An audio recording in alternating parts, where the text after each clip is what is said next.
To welcome you on behalf of the Golder family and Temple Jeremiah. This is another great evening. Believe it or not, this is the 20th anniversary of the... Leave me to tap me on the shoulder. Okay. So if I move to come in your way, just Many of you have been here before. You know that we created this in memory of my father. And it's a special evening for us, at least for our family, and we were so thrilled to have all of you come. In all honesty, we weren't sure, changing from a Saturday night to a Monday night and changing the way we were doing this. We're just really excited to see you all here. You know, no doubt, each year we come and we talk about the fact that it is important for us, I told you. Important for us to be able to talk together and talk to each other and with each other. And no doubt, right now in our history, I don't think it could be any more important for us to be able to be together and maybe tonight laugh together about things that we can laugh about together. And I just think this is going to be a lot of fun, and it's still so very important that you are all here, and I hope you get to meet whoever you're sitting next to, and if they're not part of Temple Jeremiah, to welcome them to our community here. And let me just say one last thanks, or two last thanks, one to Rabbi Paul Cohen, who has consistently worked very hard to put these programs together, and also to our partners. If you look on the back of the card, if you picked one up on the way into the event tonight, there's a list of partners throughout the North Shore that have been part of this for many years, and we're not able to do this program without our partners, and we're so grateful. And with that said, I want to turn this over to my partner, Rabbi Paul Cohen.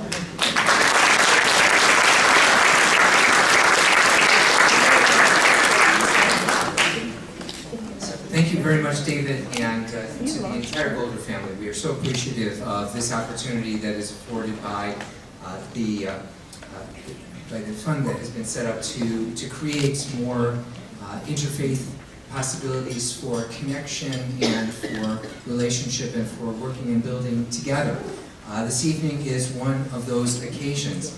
And one of the wonderful things about working with folks is getting to meet them and getting to learn a little bit about how different ways that people work. And I put together an introduction.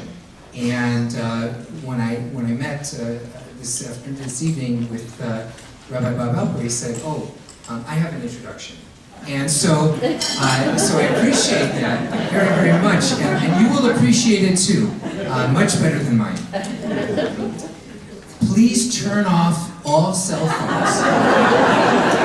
If you must text, kindly do so outside of the room. Back in 1986, Philadelphia's Jewish newspaper held the Jewish Comic of the Year contest. The winner was a chiropractor. A lawyer came in second. So please give a warm welcome to the third place winner, Rabbi Bob Alper.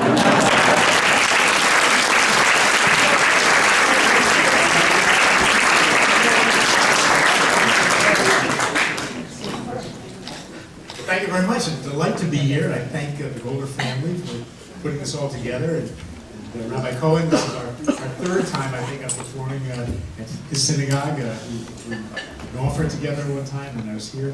I want to begin by telling you something that happened that relates to this congregation. Rabbi Michelle Greenberg was here until about 2010, lovely woman. And I tell this story, it really was inspired by something that she said. I'm going to do the joke first, and then I'll tell you how much she was part of it.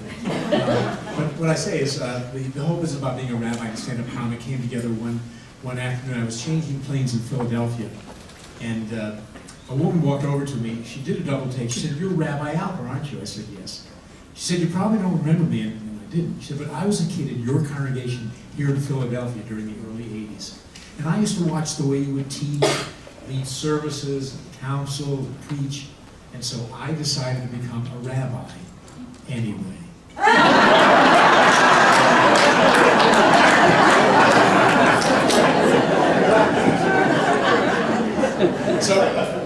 So Rabbi Greenberg, when we were actually at a convention, she came up to me. She said, "You probably don't remember me, but I was a kid in your congregation in Philadelphia, and I remember her dad, lovely man." And she went up to the certain point. She did not say anywhere. And I remember. And also, it's a special pleasure to be here at Temple Jeremiah, because the word Jeremiah, the prophet Jeremiah, is very important to me. I was wondering, thinking about my childhood, whether I had ever had an accent. I grew up in Providence, Rhode Island. And I'm going back there next week, and I hear some of my classmates, they have these thick accents, and I wondered, did I ever have one? And I realized that I did, because I looked in the book that the rabbi gave me when I turned 12. And he told me to write down my Torah portion for my bar mitzvah, and the Haftorah. And for the Haftorah, I wrote down Jeremier.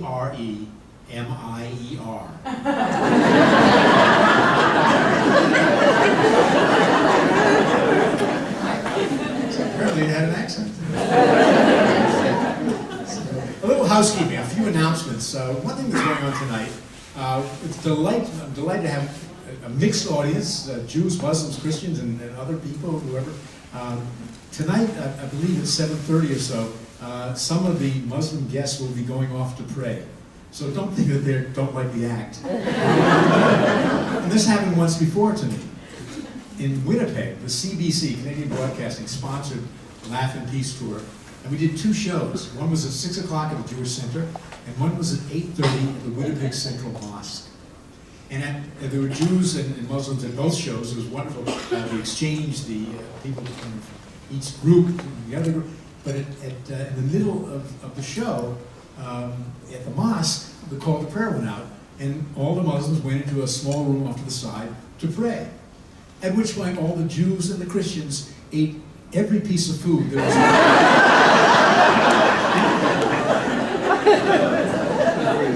well, that was a starving Muslim country. Nice things happen. A difficult thing that happened is that our colleague Susan Sparks, a minister, did her Easter Sunday service yesterday, and last night became really sick. I mean, really sick. Even sicker than the woman who was sitting next to my wife on the plane to Phoenix today. Yes, she did. But Susan's very ill, and she could not be here, and we feel bad, but she feels terrible. But what can you do? It happens. So what I want to do is show you Susan Sparks, and then tell you some of the things that she does, because I know her routine. She's a very close friend. And on my website, which is bobalper.com, BOBALPER.com, you can look it up. By the way, people think our name is Alpert, and it actually used to be Alpert, but we had dropped the T at a party in Boston.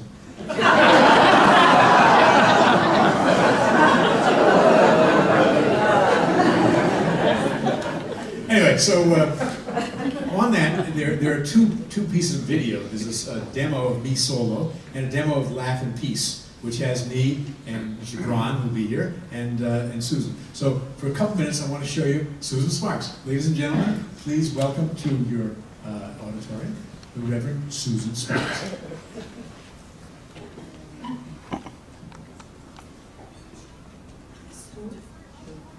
She's a mime. It's so different up north. You know, in New York, people go to these fancy sounding grocery stores with names like Zabar's. You know, and I was there a couple of months ago and I heard this woman say, "Now, can I serve white truffle chev with quail?" You don't hear that where I grew up, I'm sorry. Because the last time I was shopping at the Piggly Wiggly store, woman next to me was like, "Do you think I can serve Velveeta with fatback?" Right. What is good old Velveeta? I mean, what is that stuff anyway? I don't even know what it is. It's like cheese whiz and silly putty or something all put together. But, you know, you gotta admit it's a versatile dish, right? I mean, we grew up, you know, my mom would slice it and put it on Ritz crackers, you know, for fancy holiday appetizers. We would melt it in the microwave with Rotel tomatoes. Did you ever do that? That nacho dip? We would caulk the tub with it.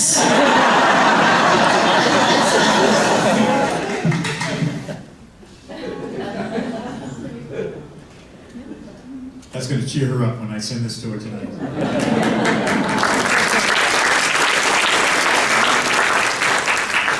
I want to share with you a little bit more of what Susan does. She has she talks about being a Southerner, because she's from North Carolina. She was president of the student body at University of North Carolina. She's, by the way, she's a Baptist minister, an American Baptist minister. That's the Roger Williams Baptist minister, separation of church and state, northern kind of liberal. So she says, you can probably tell by the accent, I was not born and raised in Manhattan. It's subtle, I know, so I'm a Southerner. It's crazy different living up here. How do you all like to greet each other? Like how you all greet each other. It's so short. In the South, the greeting is a big formal production. Got 5 parts to be polite, and you gotta hit them all. First, you take a little tiny word and make it a great big word. Then you add some random meaningless words and gestures. Next, no matter what the person looks like, you tell them they look great. In case they don't believe you, you compliment a piece of their clothing. Look at your cute shoes. I love your shirt. That tie is awesome. And finally, most important piece, you ask about a family member. And so you put it all together, and what you get is, hey, you look great. Look at their cute shoes. How's your mama?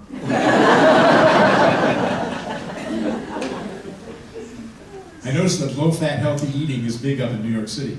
I went home for the holidays, sitting at the breakfast table, and my mom says, honey, we're very supportive of your healthy eating thing. So your daddy went out and bought extra absorbent bounty towels to place under the bacon.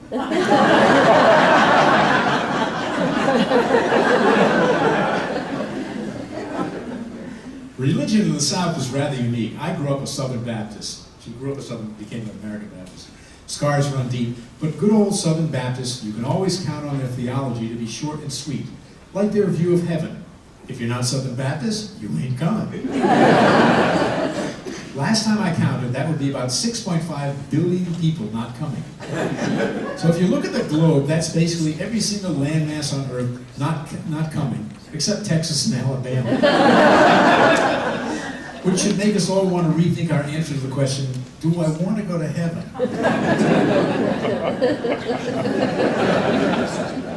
But it doesn't really matter, because we Southerners don't worry much about heaven or hell, because down there we can basically say anything we want, as long as you end the phrase with, bless their heart. She wraps up her routine by quoting her favorite scripture. So she went to college, then Union Theological Seminary, and what she learned that she carried with her was her favorite scripture verse, 1 Samuel 5:9. And it was so, when they carried the ark about, the hand of the Lord was against the men of the city. And the Lord smote the men of the city, both small and great, and they had hemorrhoids in their secret parts. And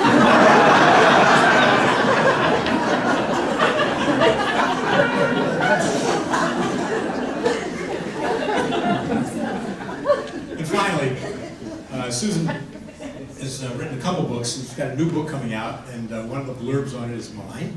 Another blurb is by Louis Black, the comedian, and the Archbishop of Canterbury, the retired Archbishop of Canterbury, has a blurb on her book, which is interesting because she's always been told jokes about the Archbishop of Canterbury. It goes like this.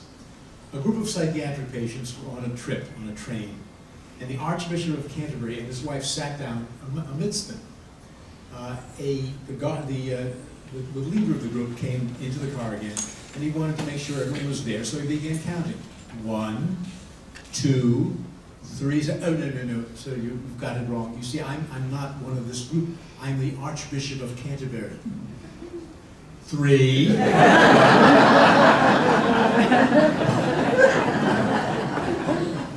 So, Susan, you get a lot of Susan tonight, and I can't wait to see that.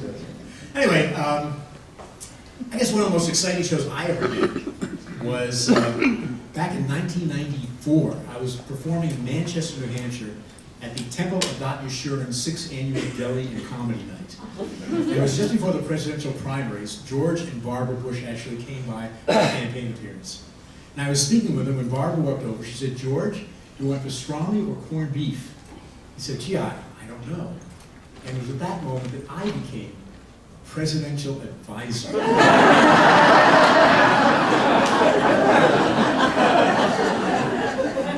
said, "So the pastrami is very tasty. You might want to try it on rye bread, Old Mayo."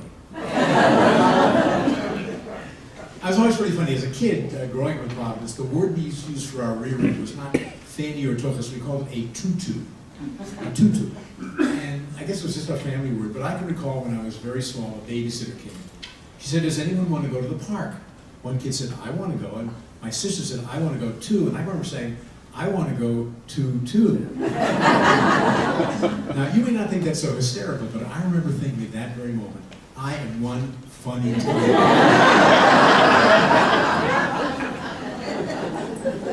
So I always use jokes and funny stories in my sermons in front of my congregations, which has given me over 47 years' experience performing in front of a hostile audience. As part of a large dysfunctional extended family, we were not a close-knit group. I left to go to college at the end of my senior year in high school. My parents also moved out of town at that time. I only been back maybe, 5 or 6 times, but I was there attending a high school reunion. I was walking around our old synagogue. In the kitchen, a woman was sitting there cutting cake. She looked up, she said, "Bobby?" And I realized it was my first cousin whom I hadn't seen in 24 years. And in the course of the conversation, she said, "You know, I was in Barnes & Noble where I saw your book, and I almost bought it."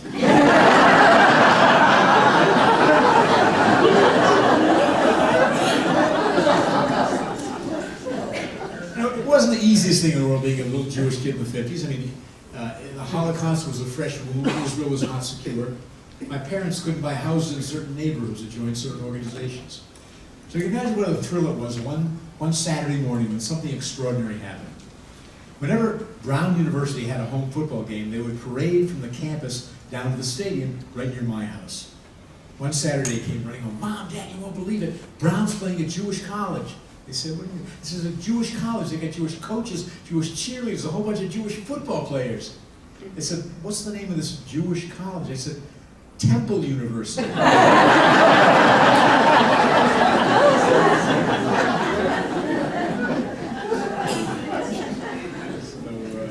Now, notice the thing, you've been watching me for a while, you're absolutely right. People tell me this all the time. It's hypothetical, it never really happened, it's not a possibility. But they say, given the way I look and the way I sound, if ever Steve Martin and Alan Alda were to have a child,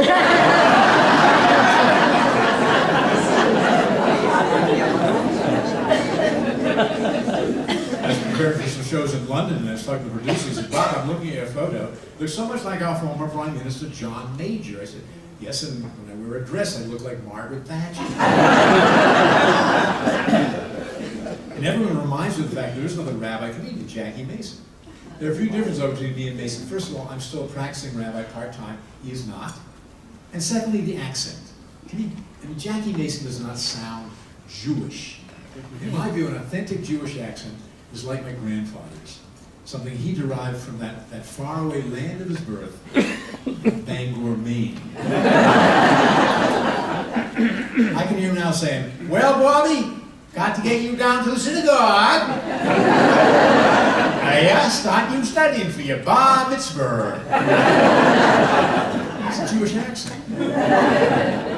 He loved telling stories. He told me he was on the bridge of the Bar Harbor Ferry one time, talking with the captain when a very proper Boston matron joined the conversation. Suddenly a seagull flew over and made a dropping splat on the captain's lapel. "Oh my goodness," said the woman, "I'll run and get some toilet paper." And the captain replied, "Oh, don't you bother. By the time you get back, that bird will be a half a mile from now."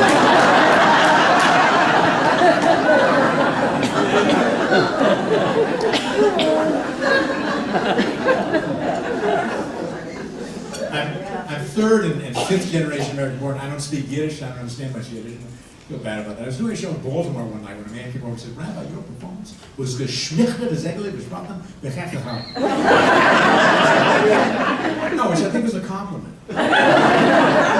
he had a broad smile and he used a lot of phlegm. One of the things I love to do, just before Yom Kippur, our Day of Atonement, is to go around to family and friends and tell them, if there's anything during the past year I have said or done that has hurt you or offended you, I want you to know you're too sensitive.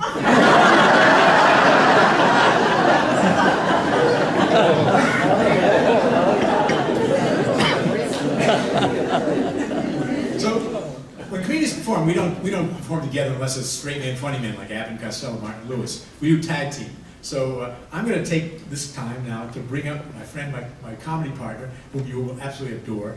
Gibran Salim, he performs all over the country. He's in video advertisements, TV. He's got a lot of stuff going, amazing stuff.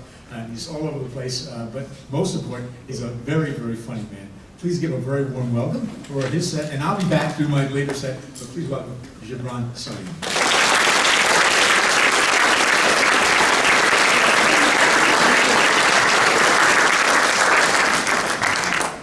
Presidential advice. I'm happy to be here. I know you guys haven't seen me before. I definitely don't look like Steve Martin. I'm more like if Aladdin owned Hookah Lounge and then got cast to play Ross Geller on Friends. David Schwimmer, for those who don't watch the show. Yeah, I'm happy to be here. Chicago, wow. I know it's not Chicago, but like Northridge, sort of. I was actually born in a very small part of the world called North Carolina, Pakistan. And it's like the southern part, Pakistan, it's the translation.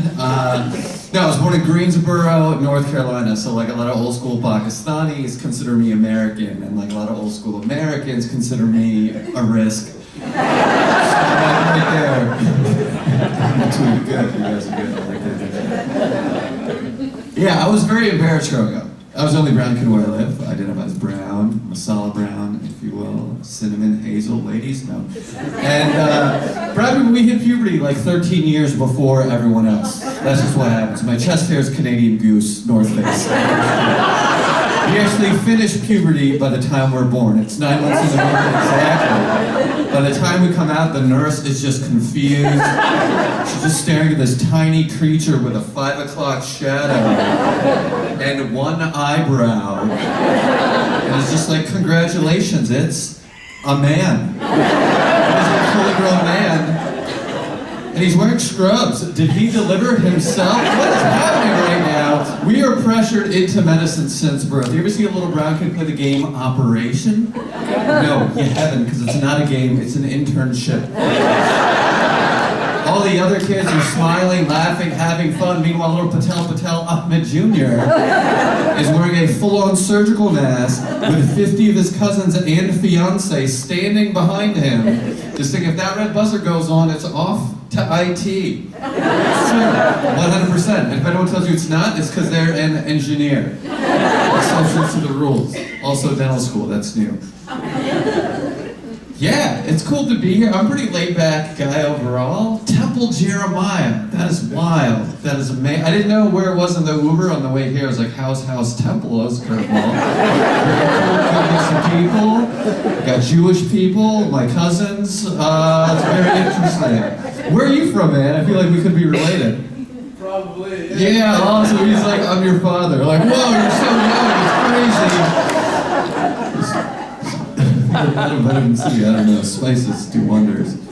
I'm a pretty laid-back guy overall. I'm not very religious. Technically, I'm considered like a progressive Muslim. I'm extremely progressive. I'm Jewish. I'm always alarmed whenever it meets on any extreme end of a philosophy. Not necessarily religious, anything in general. It always makes me wonder about them. Like whenever I meet someone who's like extremely homophobic, I always feel like they might be like a little bit gay. Like a little suppression, like 99% hate, 1% sparkle. Like something going on, like clouds covering a rainbow, you know? Which makes me wonder, I wonder if people who are like extremely Islamophobic, like a little bit Muslim. Like maybe that's a thing. Somewhere in the middle of nowhere, some really angry dude is walking around. His name is like Confederate Jones. Very extreme guy. His nickname is Freddie for some reason. He's walking around, he's got his shirt off, he's got a tattoo on his chest that says, "I hate Muslims," right? But for some reason he got it in Arabic. He's all confused. They're like, "Freddie, you know that language? That's the Islamic language from the Quran." He's like, "Well, actually, it's pronounced the Quran." They're like, "How do you know that? Are you a Muslim lover?" That's what he said. "No, man, I hate Muslims. You know me. I prayed for the Muslim ban on a carpet facing east 5 times a day, every single day of the week." Like, all right, we'll see you at the meeting. He's just like, "Inshallah." Cool, that landed with like 5% of the room. But I'll take it. I'll take that 5%. And I live in New York City, which is cool. It's okay. Are you guys, most of you guys from Illinois? Yeah. Anyone not from Illinois? It was like 70% yeses, but then 80% raising hands. Statistics of that. Who do we have not from someone? Philadelphia. Philadelphia. Oh, cool. East Coast representing. Awesome. Nice. Where's Philadelphia? Like Philadelphia or like King of Prussia? Northeast. Northeast. Very cool. Awesome. King of Prussia is like a big mall. A lot of mall kiosks. People, I look like I sell cologne at a mall kiosk. I feel like I you know, but like friendly. Like I'll give you a discount, my friend. Like one of those. In New York, Port Authority, every religion in New York has tried to convert me at some point in time. Across the boards, mainly vegans, but like just about everything. Even other Muslims have, which was just a weird conversation, right? I was in Port Authority, there's this guy, this newly converted Muslim dude. He looked kind of like Jon Snow from Game of Thrones, for those who want. It's like season 2, he's a little bit more naive, right? He stopped me, he was just like, "Hey man, you ever thought about Islam?" I was like, "Well dude, I'm already Muslim." And he got confused. And then I also got confused. Because there was nothing left to do in the conversion process. Mission accomplished at that point. No further interaction needed. So he didn't know what he was supposed to do or say after that, so he was just like, "Well, how Muslim?" Like, "What is that, a challenge? Are we competing? Is this America's the next top Muslim? I am confused. What is happening?" He was like, "Prove it." And I'm like, "How?" He's like, "Well, have you ever had pork before?" I was like, "Oh, well, one time I had pepperoni when I was little, but in my defense, I thought it was bacon." So I was like, "I don't know." He's like, "One more question. When was the last time you prayed?" And I was like, "Oh, Jesus." He was like, "Who?" And I'm like, "Muhammad."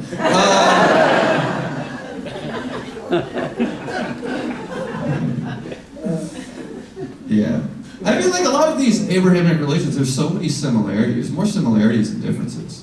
I feel like holidays are the things that stand out to other people. Like everyone's different. Like Hanukkah, Passover, Christmas, oh, they're all slightly different. Like we have Eid after 30 days of fasting, Ramadan, you know, which is, it's just similar. Like some people have presents, we have like, you know, stomach pain. It's just slightly different, you know. Like you say tomato, I say not till sunset. It's just like slightly different. Yeah, and my name is Gibran, by the way. It's spelled with a G, like Jonathan. And if you guys have trouble pronouncing it, no worries, not a big deal. I have fun with it. Sometimes I feel like people are just saying other names to other people they've met. Like I'll meet someone and I'll be like, "Hi, my name's Gibran." And they'll be like, "Oh, nice to meet you, Faruqi." How in the world did they get my middle name? That is so specific. I'm named after a poet, a Lebanese poet named Gibran Khalil Gibran. Cool, some people recognize. He's big at weddings. Like he doesn't go to the weddings, he's not with us, but like his work is at weddings a lot. So it's my mom's favorite poet, so naturally I'm gonna name my son after my favorite poet, Lady Gaga. But my biggest inspiration growing up, when I started comedy, it wasn't even the guy, my namesake. It was a musician I was infatuated with named Nina Simone. I thought she was one of the most incredible musicians, activists in her lifetimes, human beings. And somehow when I started comedy, I thought that there was like some sort of parallel. Like I could achieve the same level of greatness that she did in her lifetime with me through jokes. And there's nothing even remotely close. Okay, to like put it in perspective, when Nina Simone was only 11 years old in the South in Tryon, North Carolina, she headlined for the first time in the 1940s, and her parents were forced to move to the back of the room because of segregation. And Nina Simone refused to play until her parents could sit back up front, and she was only 11 years old. That's amazing. When I was 11 years old, I had to move to the back of my classroom because I took a Capri Sun pouch, stuffed it in my pants, then poked a straw through the zipper,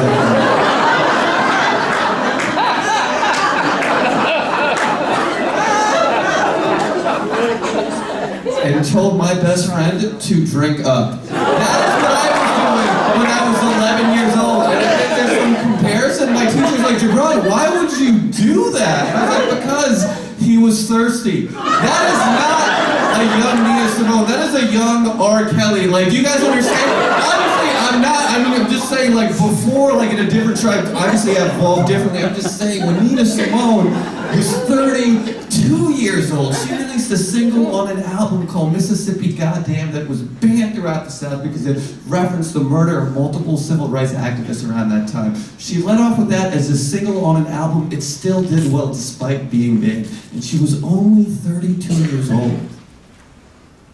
Last week, I took a Capri Sun pouch, stuck the straw in the zipper.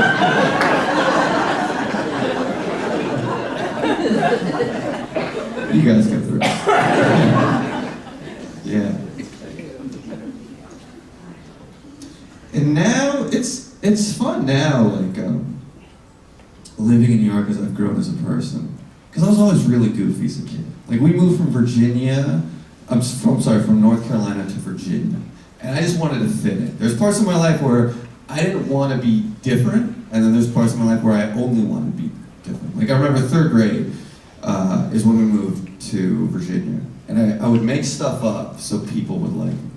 And so I was the only brown kid where I lived. So I would make stereotypes up that didn't exist to make me look better, that other people had no comparison to believe, you know? Like, I told everyone in third grade in my class that I had a superpower, that all brown people have superpowers. And I told them that I had the power of spice, which I don't even know what that is. I told people in third grade that I made people spicy, which I think is an STD. I don't know what it is.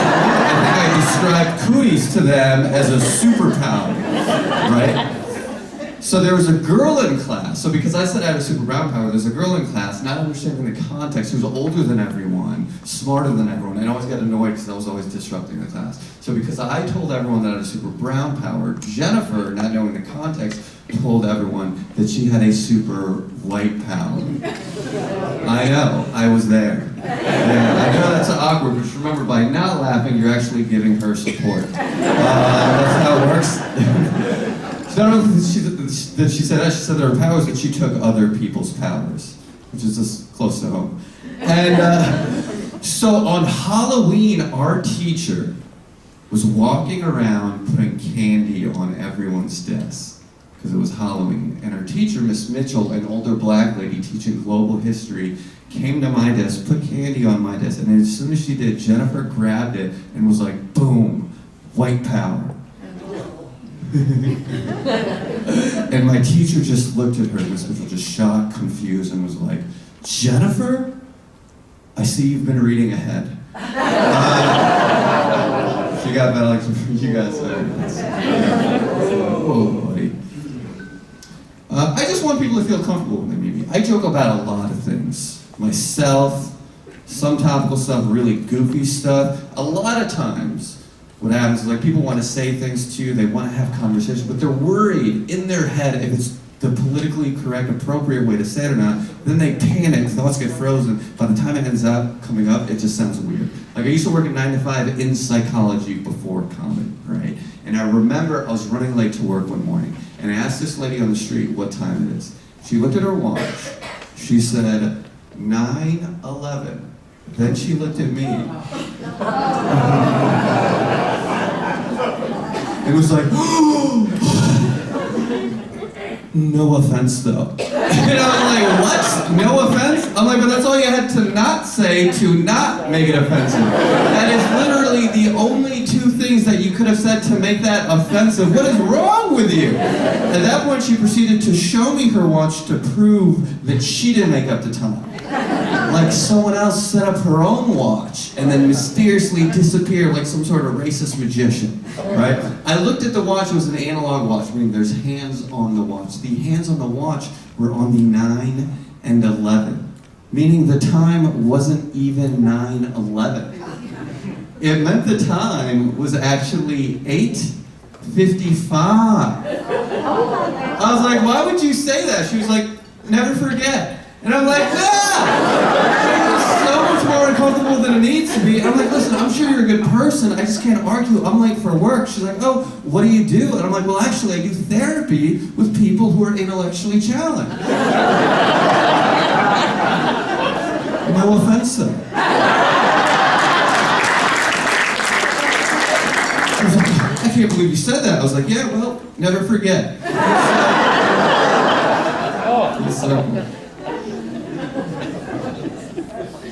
I got so families here tonight? Decent, yeah, a couple. There's one lady by herself. She's like, I represent everybody. Who are you with? My son and my dad and my neighbors. Oh wow, cool, awesome. It's like a sitcom waiting to happen. This is amazing. What is your son's name? Even though I could ask him directly. I feel like it's more respectful if I talk to the parents. I'll answer.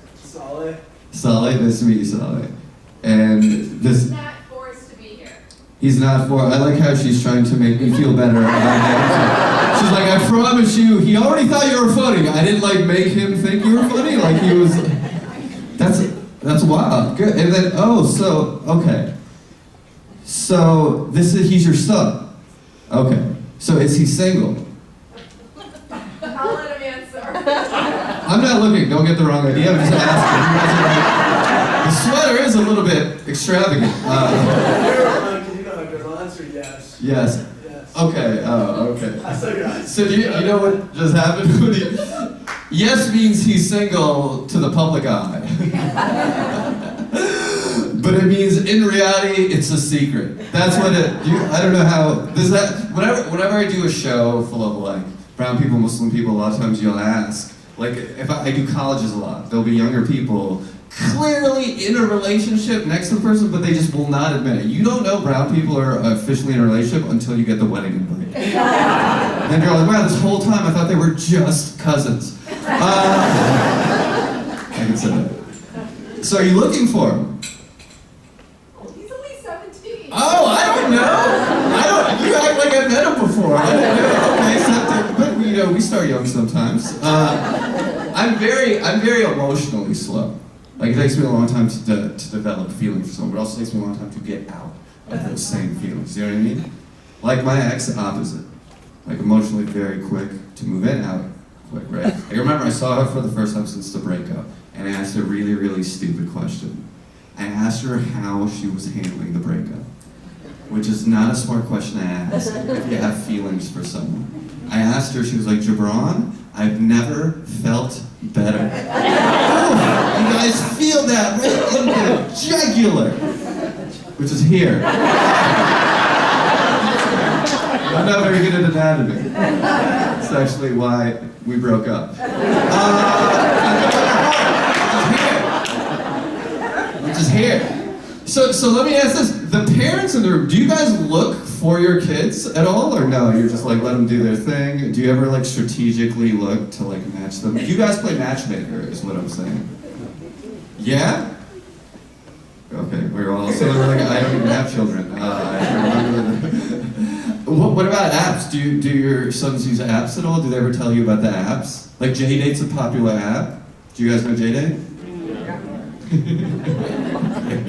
We went from quiet about relationships to like, oh yeah, JDate. Oh yeah, I'm all about it. It's very difficult though to read, I prefer meeting someone in person. It's very difficult to read context if you haven't met someone. Like if you're texting, like, I can't tell if someone's sarcastic if they don't use emojis. You know, if they don't use a smiley face, I think I'm getting bullied. Like I need emotional reassurance, right? And then I'll overcompensate, I'll use way too many emojis, which is not attractive. As a guy, I'm like, hey, how are you? Wink face, taco, taco, taco. Just like 3 rows of fire emojis. I don't put like a fire hydrant emoji to put out all the fire because I want to be responsible with my fire. Like I just keep it going. And then you meet in person and sometimes you can't read the body language just that. Like I met this girl for the first time. Didn't know a lot about her. First thing that she said to me was, show me your teeth.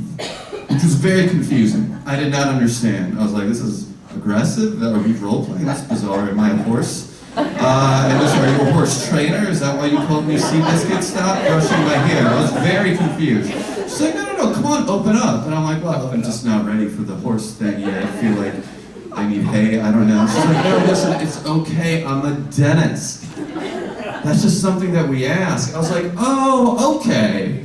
She's like, well, yeah, what do you do? And I was like, well, actually, gynecologist.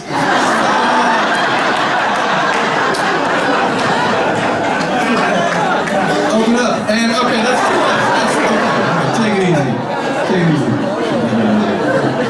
it easy. My mom kind of tries to hook me up, but actually earlier today she messaged me asking if I Facebook messaged this girl if she recommended to me. There's no joke to that. That's just what happened. I haven't, so I don't know what to say back to my mom.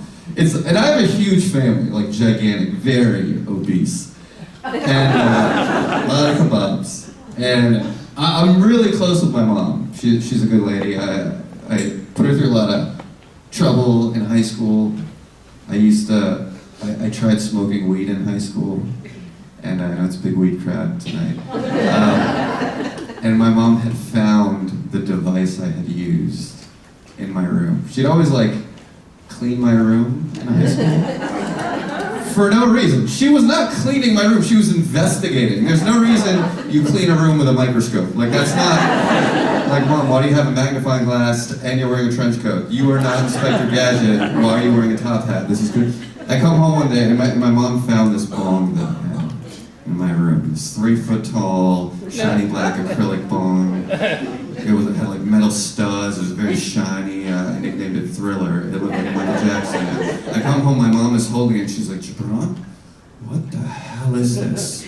And I was like, oh my God. I was like, Mom, it's a clarinet. It's a musical instrument, actually. I'm a musician. She's like, oh really? Then why don't you play it for me?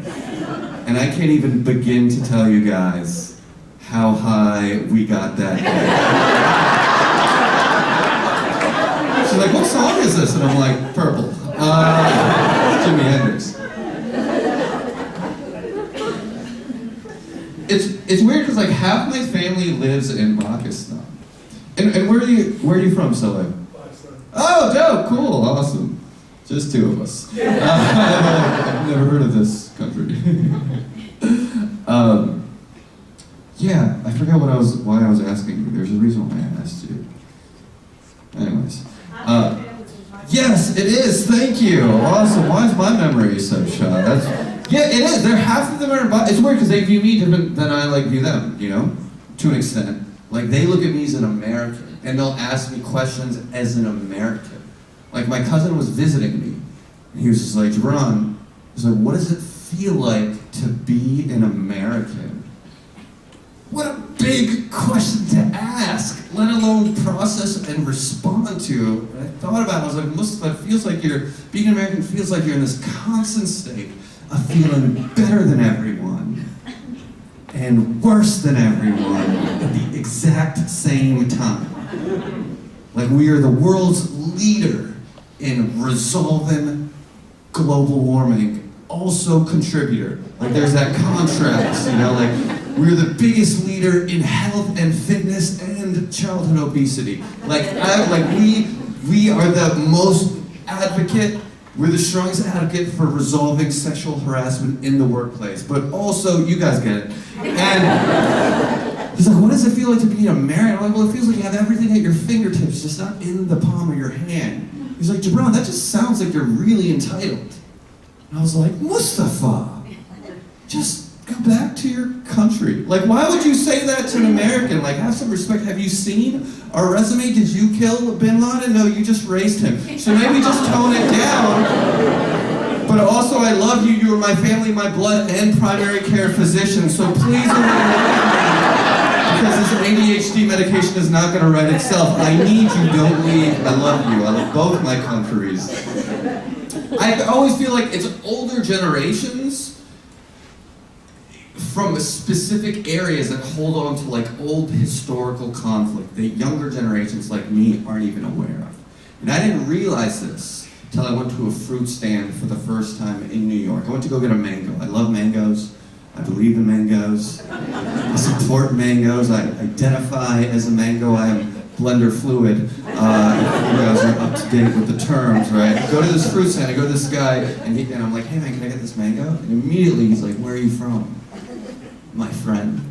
My friend. I was like, well, I'm from North Carolina. I'm from Pakistan. How about you? He's like, oh, I'm Bengali. I'm from Bangladesh. I'm like, oh, that's amazing, man. Growing up, only the Brown family in town was Bengali. We'd have dinner together on Sundays. I love Bengali people, beautiful people. And this guy was just like, I'm sure. You know, in 1971, your family murdered my family. And I was like, dude, I just want a mango. I don't know what we're talking about. Can I just have this innocent, probably conflict-free mango? He was just like, no, not after your family, specifically your family, murdered my family. And I was like, dude, apparently my family missed the spot.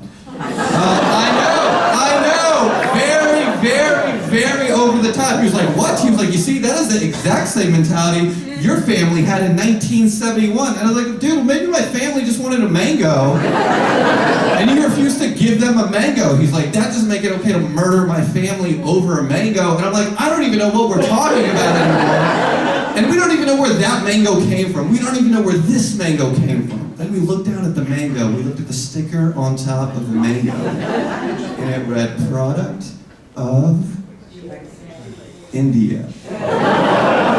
And we both just got real quiet. And then this British dude walked up and is like, I believe that's mine. Like, oh snap! We didn't see that dude coming at all. It's a history joke. Yeah. Yeah, I'm happy to be here. It's interesting because I feel like I'm really glad that people do events like this. You know, Laugh in Peace, merging different people, different backgrounds together. I think that's really important because a lot of times people get so caught up in the negativity of things, like division that happens. You see it on the news all the time. But I also feel like there's a lot of things like this, like unity, like people proactively trying to make things better. Groups of people will now have dialogue with other groups of people that they may not have had in the past, and you can feel it in really small instances. You just gotta look out for it. Like, this is where I felt it.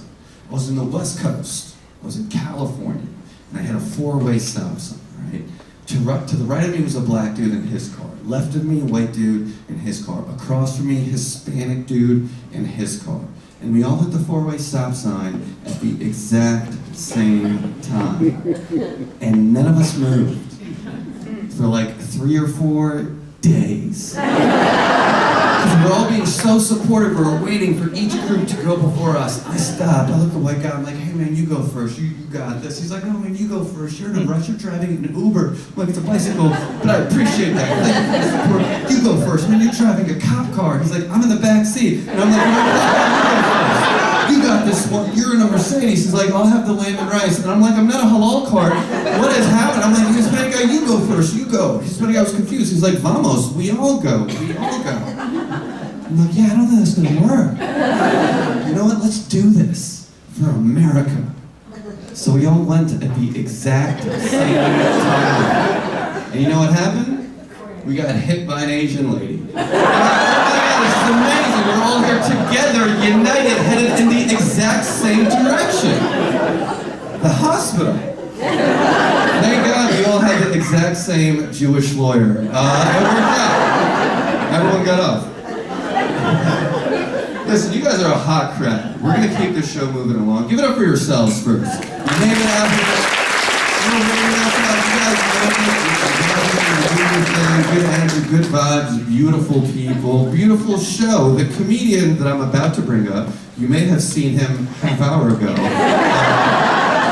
So this is the sequel. This is encore. You guys are making up for the encore. Ladies and gentlemen, the comedian I'm about to bring up just performs everywhere, nationally, internationally, across the world. He's been on the Today Show, Showtime, CNN, just about everywhere. An absolutely hilarious and great guy. You guys put your hands back together one more time for Robert Alpert. Give it up for Bob.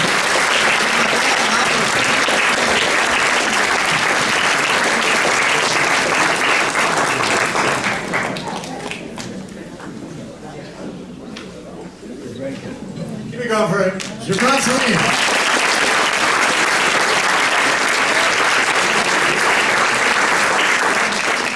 You know, we see each other periodically, but he goes off on the road and does a lot of stuff. And I'm sitting here listening to a lot of new stuff, and it's hysterical. I'm hoping you're having half as fun as I'm having, because that means I'm having twice as much fun as you are. Wonderful set. A little bit about myself. I'm 74. It's not that bad. I mean, my hero is actually Harrison Ford, who's 76. And he's making another movie. It's going to be called Indiana Jones and the Enlarged Prostate. Well, that's the title they chose. They have a backup in case it doesn't resonate with the test market. The second title is Indiana Jones and the Reverse Mortgage. And then when he finishes that, he's got another project in the works. Remember The Fugitive, the movie? They're going to do a new episode in which Dr. Richard Kimball flees assisted living.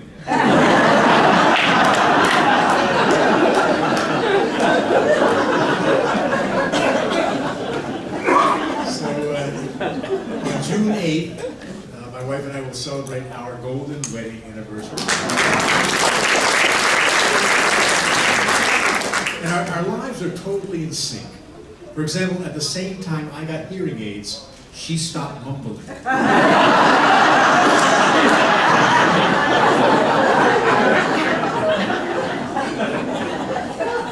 Now, let me tell you a little bit about the joke. When the Pope came to America a few years ago, a large Catholic organization, the Pontifical Mission Society of America, decided, the Pope has a great sense of humor. Why not hold a joke with the Pope contest? And so they announced it. Jimmy Fallon announced it on the Tonight Show. They asked people to send in videos of them telling jokes they think the Pope would like. And they put them up on the website. There was a joke about Al Roker, Brooke Shields, Bill Murray, Cardinal Dolan, all kinds of people. And that joke that I just told about the hearing aids, there were 4,000 entries from 47 countries. That's the one that won. So I am the honorary comedic advisor to the Pope. And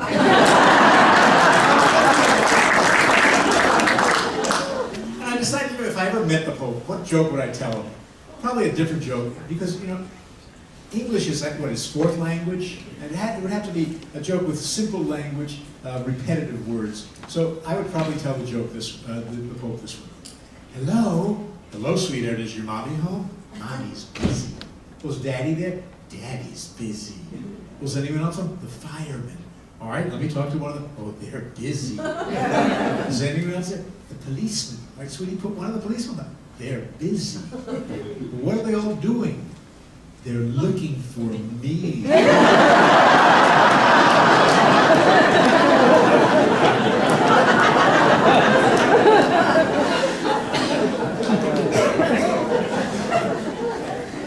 I met my wife, I was home from my sophomore year in college, and I was hanging out with a friend whose younger sister was hosting a slumber party for 6 girls with whom she just graduated high school.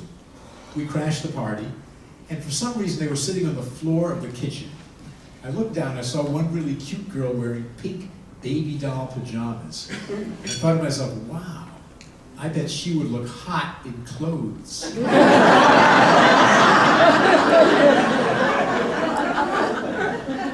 Because when we were married 50 years ago, my wife wife didn't have the choices women have today. Today, women can take their husband's name, they could keep their maiden names, they can hyphenate.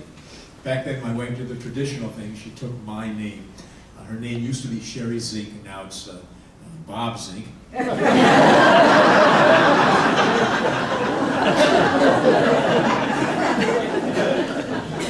I was applying for a credit card over the phone. He's asked me some questions, one of which was marital status. I said, happy. He said, so you're single? We're of an age where certain medical issues have come up, and I'm going to do something tonight that you will never hear another comedian ever do, and that is use two words in my act. The words are cystoscopy and urethra. You're going to hear that at Comedy Center. So I had to have a cystoscopy. The doctors wanted to look at my bladder, and that's the procedure they use to look at a bladder. What they do is they take a tube and they insert it in one's urethra, and at the end of the tube is a light and a camera on a little tiny iPhone 7.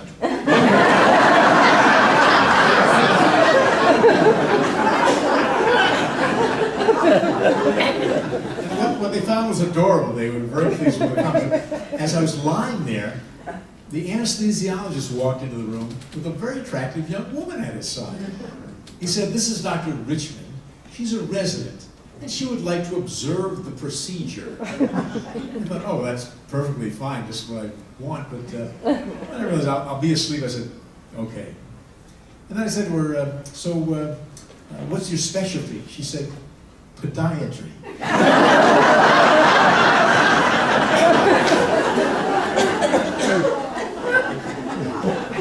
The weird thing is, the next morning, she friended me on Facebook. So Sherry's a psychotherapist, very good one. He's sort of semi-retired now.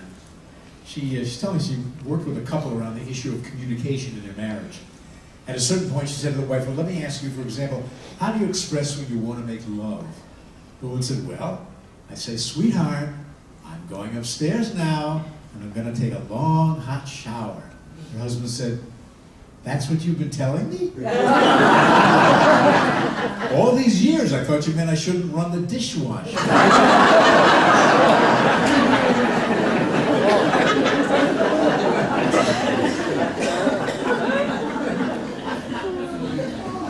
Sherry had to have a colonoscopy. We all have it. You should have it. It's a very good thing to do.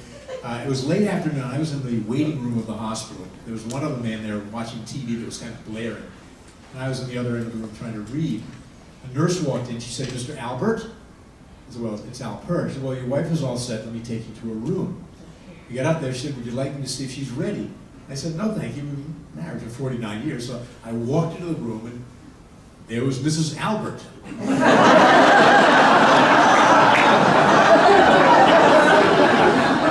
was not ready.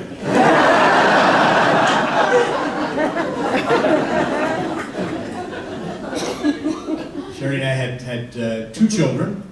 We have an adorable 47-year-old, cute as a button 43-year-old, both still in the gifted program.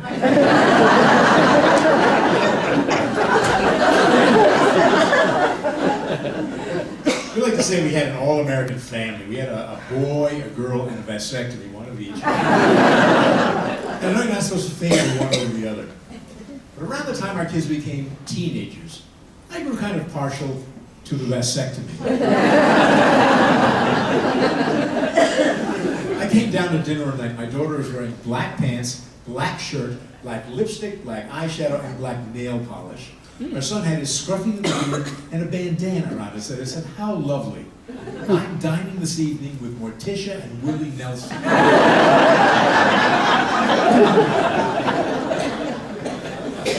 And it turns out teenagers are the same old world. When my son was in high school, he did an exchange with a French kid. Zach spent 3 weeks in Paris. Xavier spent 3 weeks with us. This last day, he took all his remaining money, about $250, and bought a black leather jacket with brass buckles and brass studs all over the thing. Showed it to me with a huge grin and said, my parents will eat this jacket.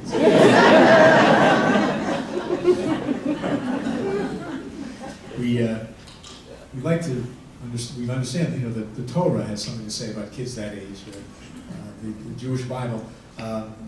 According to one of the commentaries, the reason Abraham was about to sacrifice Isaac at the age of 12 and not 13 is because at 13, it wouldn't have been a sacrifice.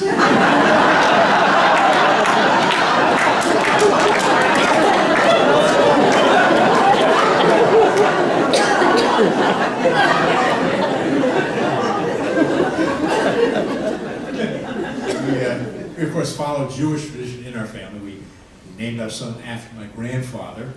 We call him Grandpa. There's certain patterns follow from generation to generation. For example, when I was a kid, I used to borrow ties from my father. Then our son borrowed earrings from his mother. We did get some good news about our son. Years ago, we found out we were able to arrange a student loan for him. We loaned him to a family in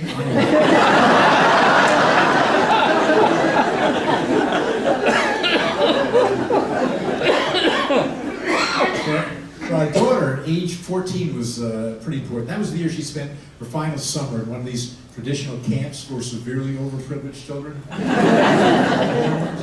mean, basically, my wife and I spent lots and lots of money so that she could live for 8 weeks in a 3-sided wooden hut with no water, no electricity, downwind from the latrine. And she could have the same thrill just by going to her brother's bedroom. She started high school and developed a new group of friends. The boys in her circle all shaved their heads. I was nervous. She said, "No, Dad, they're not Nazis or skinheads. They're straight edgers." That was around here, straight edgers? I said, "What's it all about?" She said, "It means they're against drugs, alcohol, tobacco, and casual sex." I said, "What's casual sex? Without a tie?"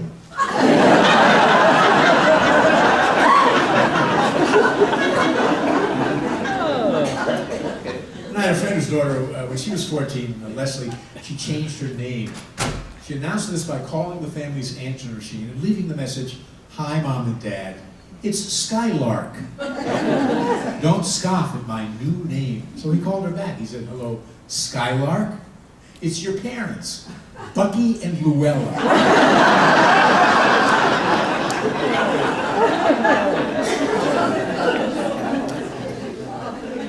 My daughter went to Bard College, which is a small liberal arts school in New York State. At Bard, during the last couple of years, she had a boyfriend that we really liked. He was a nice kid, polite, smart, sweet kid. My wife and I always used to refer to him as her Christian suitor. And the reason we called him her Christian suitor is because his name was Christian Suitor.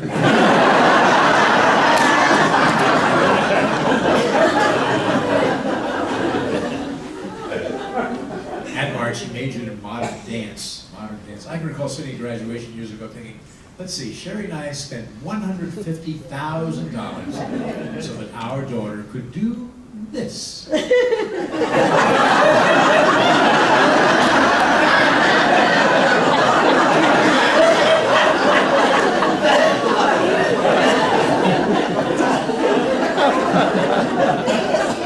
had a friend whose daughter was an art history major, art history, which means he spent $150,000. She can't even do this.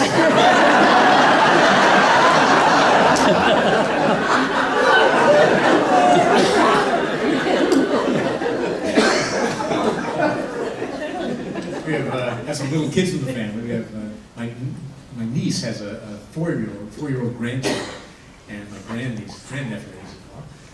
We were at a restaurant. He had to go to the bathroom, so I took him.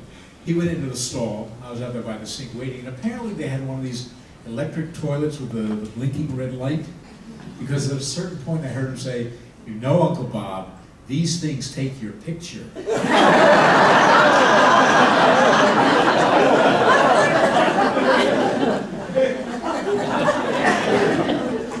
My neighbor called, I called my neighbor rather, and his 3-year-old picked up the phone and she said, "My daddy took me to the animal zoo. My daddy's the best daddy in the world. I love my daddy." He got on the phone and said, "Carl, enjoy her while she's stupid."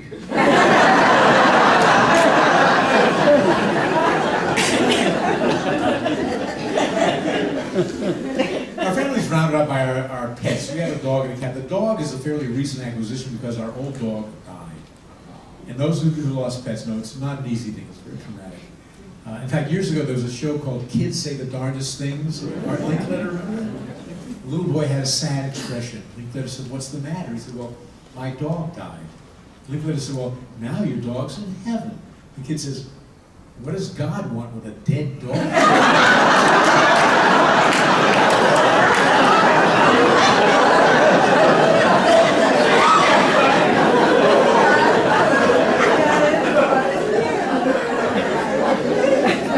About a family where the dog killed the little boy's turtle, so they had a funeral in the backyard, and they're sitting around this hole in the ground, and 7-year-old Michael said, "Isn't anyone going to say anything?" The mother said, "Michael, why don't you? Because you knew Shelley best." The kid thought for a minute, he said, "Baruch atah Adonai, turtle's gotta die."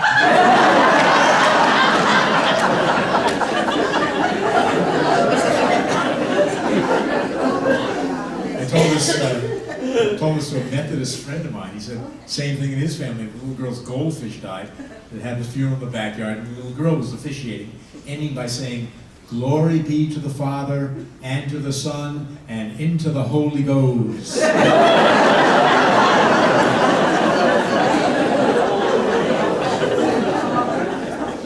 So I'd like to talk about our dog.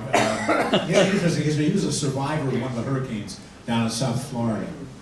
And whenever those storms strike, people lose their homes, they have to surrender their dogs, or the dogs are simply blown away and never found.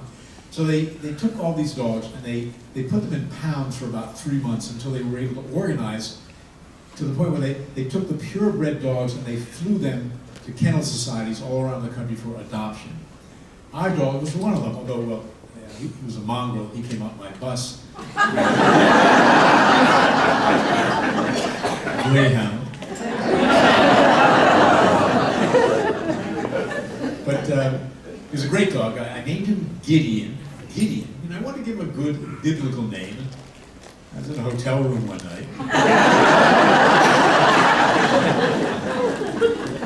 It turns out he was a real southern dog. The dogs in our neighborhood, when they bark, you'd hear, "Woof, woof." And when Giddy would bark, you'd hear, "Woof."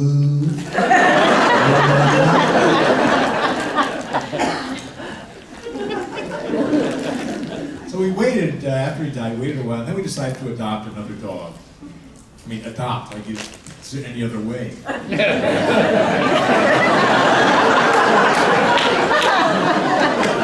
had him naturally. So we got this dog, and we knew a few things about him. First of all, he was born to a single mom.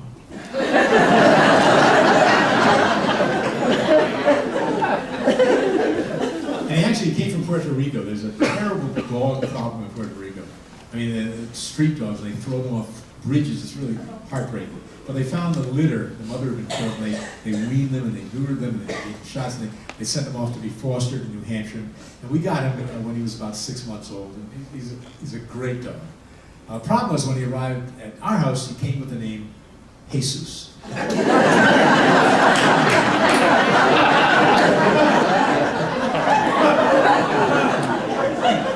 Jewish family, dog named Jesus.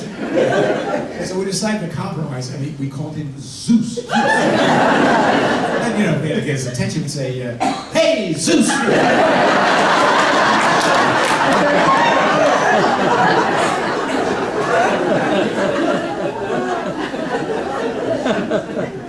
had kennel cough recently. I took him to the vet. He said, "Give me these pills.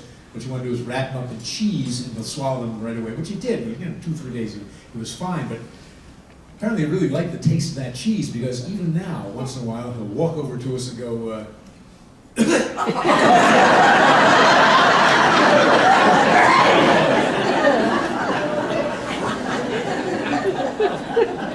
know how they say dogs and their owners that begin to look alike after a while, and act alike, little reciprocity going on between them? I mean, in our house, it's kind of strange, but my dog gives me kisses, and my wife turns around 3 times before she sits.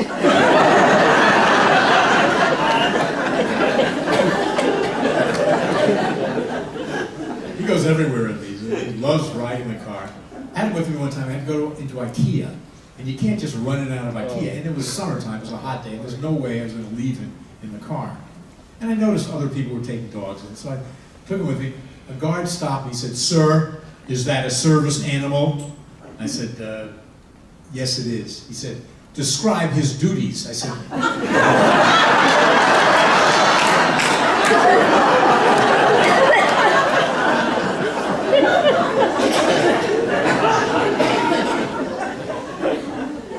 I also have a cat.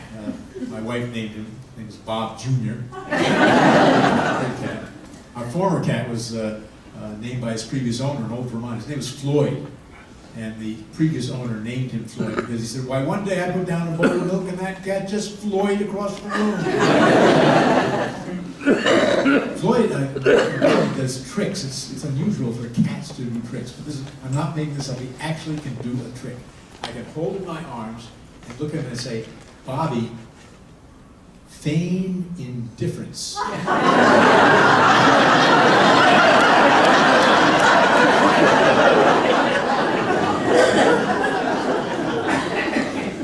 He sleeps right between my head and my wife's head.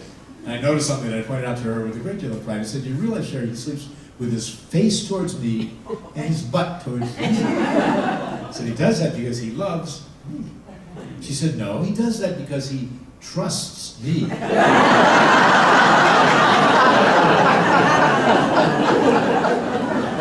That's pretty good. So in 1990, our family realized a long time impossible dream. We moved to the state of Vermont. We absolutely adore living there. One of the first things I did was join the AJCO, which is pretty big in our states. That's the Association of Jewish Chainsaw Owners. And one of the things you get to do is ski. You know, I'm a skier. And because the slope's only 25 minutes from the house, sometimes I go by myself if it's a nice day, just take off for a few hours. And when you're alone skiing, you have to identify yourself at the lift so that you can pair up and make good use of the lift. So one day I skied up and said, "Single, single." And I heard a voice behind me saying, "Ever wonder why?"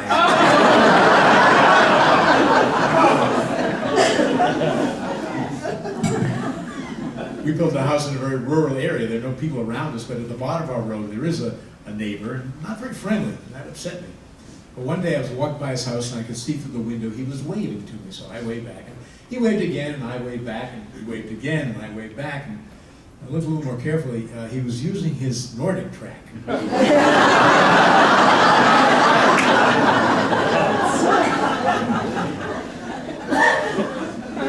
Vermont was not one of the original states. We were in New England, but we were an independent nation for 14 years.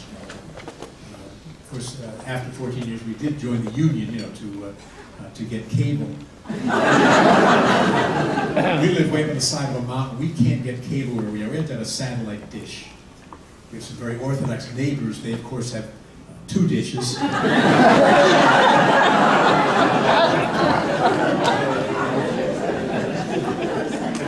I discovered with satellite, you can pick up some pretty obscure stations. Not many people know about this, but there's actually a Jewish cable news network. About every hour, a guy meanders across the screen and says, "You don't want to know about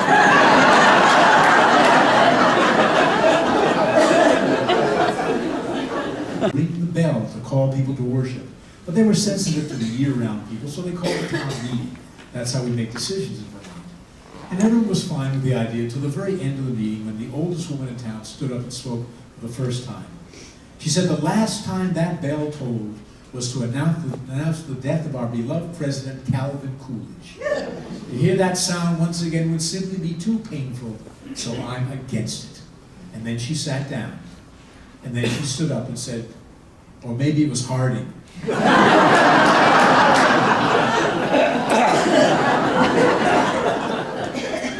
We're very proud of our state university. I found out at the University of Vermont, apparently Hebrew, Russian, and German are all located in the same building. It's called the Department of Semitic and Anti-Semitic Languages.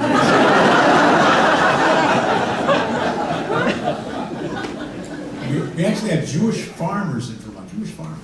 They're pretty easy to spot. In the summer, they drive tractors with Florida license plates.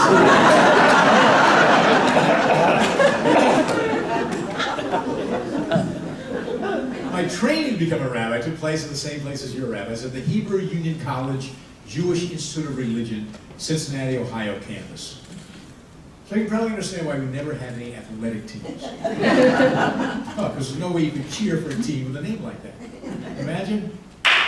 Let's go! Hebrew Union College Jewish Institute of Religion. Let's go!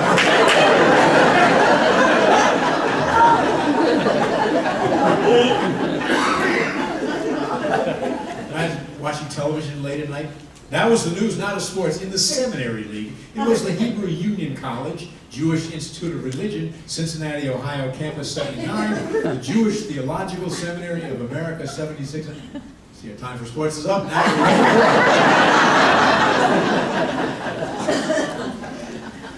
At the seminary, I was able to squeeze a 5-year program into 6. No, the year in Israel was not part of the curriculum back in the late 60s, so after 3 years, I went to Israel primarily to learn spoken Hebrew. And I had some biblical Hebrew on my belt, so it was kind of difficult, especially during the first year, or the first week. For example, I can still see the look on the cab driver's face while we pulled into our neighborhood, and I said to him, in my Hebrew, "Behold, here I descend."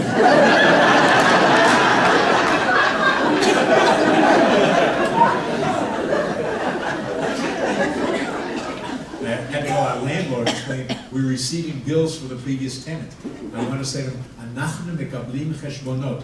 We receive bills. He said, "Ma? What?" I said it again. He said, "Ma's that? What's that?" And I realized instead of saying "Anachnu mekablim," we receive, I was saying "Anachnu mechablim," which means we are terrorists.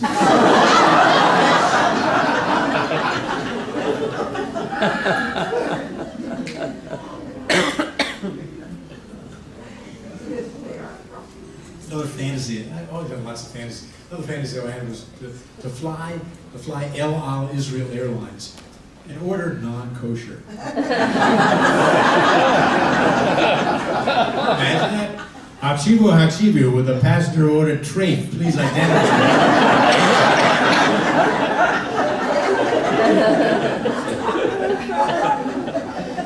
I did our kosher one time. I was flying in 1983, flying over to Moscow to visit refuseniks. And it was cloak and dagger time back then, kind of dangerous. I was on Lufthansa Airlines, and it was during Passover. I ordered the kosher food. The food came in an aluminum dish. On top of the food was wax paper. Around the wax paper was aluminum foil. Around the aluminum foil was saran wrap. On top of the saran wrap was a little sticker with O's, U's, K's, and 3 rabbi signatures. I pulled away the sticker with the O's, U's, K's, and 3 rabbi signatures, got rid of the saran wrap, tore away the aluminum foil, lifted up the wax paper, and there was my Passover meal. A bagel.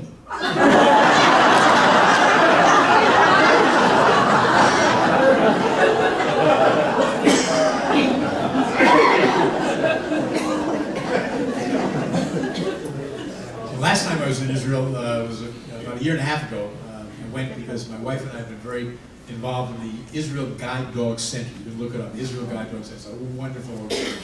They do marvelous things. And we contribute. And while I was there, if you give a certain amount of money, you can name one of the puppies. And so I saw the litter, and there was Billy, Susan, Teddy, Richie, and Rabbi Dr. Robert A. Alford.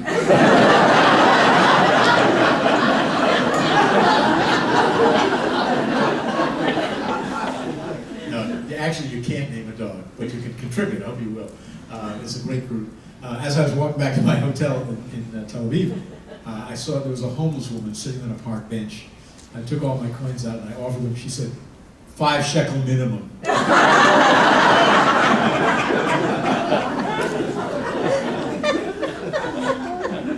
Back when I lived in Israel, it was, I mentioned the late 60s, it was long before cell phones, and I had to make a call from Jerusalem to Tel Aviv.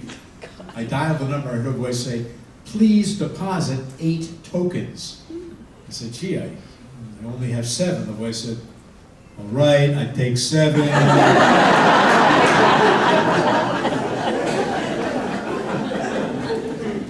And I wanted to see how other people from various lands worship. So I went to a synagogue that had been established by people who had come from Iraq during the early 50s.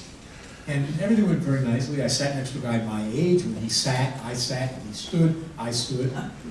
But about halfway through the service, he stood, of course, I stood, and people started laughing, giggling, and pointing. And he grabbed me by my shoulder and shoved me back down to my seat. And I found out later what had happened was there was a baby naming taking place. And the rabbi had said, "Would the father of the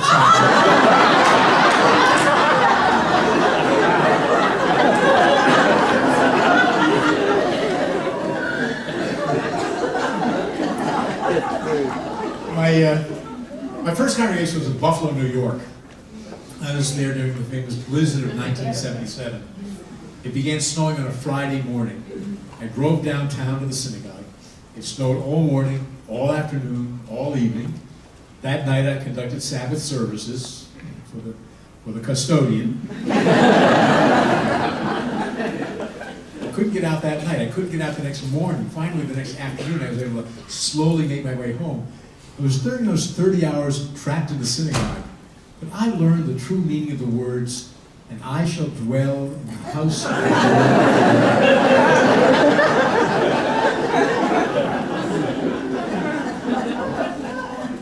I was the assistant rabbi in a 1,600 family congregation. During the first week, the older rabbi took me around and showed me where to find clergy parking spaces, how to make a hospital visit.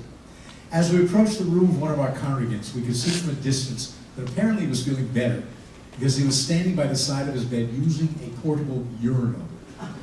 We moved out of his line of sight and waited for him to finish. And as we stood in that hallway, I'll never forget the words of my senior rabbi, my mentor. He put his arm around my shoulder and said to me, "Oh God, when we get into this guy's room, he's going to want to shake our hands."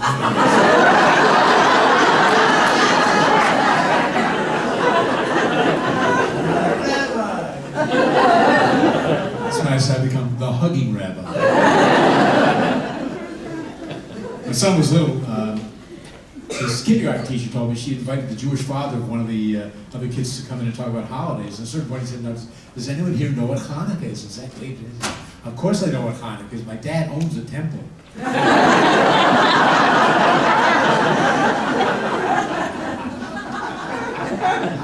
Actually, I didn't. After 6 years, it was time to move on, time to finally call a solo pulpit. I announced I was going to be leaving. People were upset. One guy was particularly sad and told me so. I said, I really appreciate what you're feeling, but believe me, the next rabbi will do a better job than I did. He said, "I don't know, Bob. That's what they told us the last time."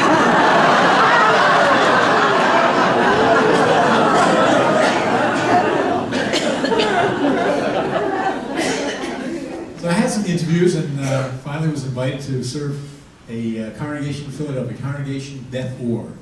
The first call I made was to my laconic mother-in-law. I said, "We're going to Congregation Beth Or." She said, "Or what?" Beth Or was located in a distant suburb outside of Philly. They had moved there a few years before I arrived, took over an old manor house, and adapted it to their needs.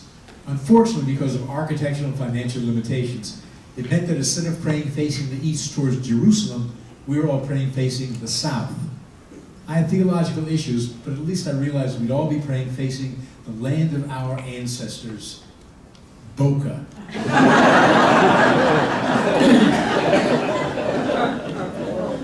I always enjoyed giving sermons, and I still conduct high holiday services for another group in Philadelphia. Most of my sermons last an average of, I'd say, 16 to 18 minutes. If I have something particularly detailed to say, I think I would right to go on a little bit longer. I don't mind looking out at the congregation once in a while and seeing something going like this. What bothers me is if I see something going like this. One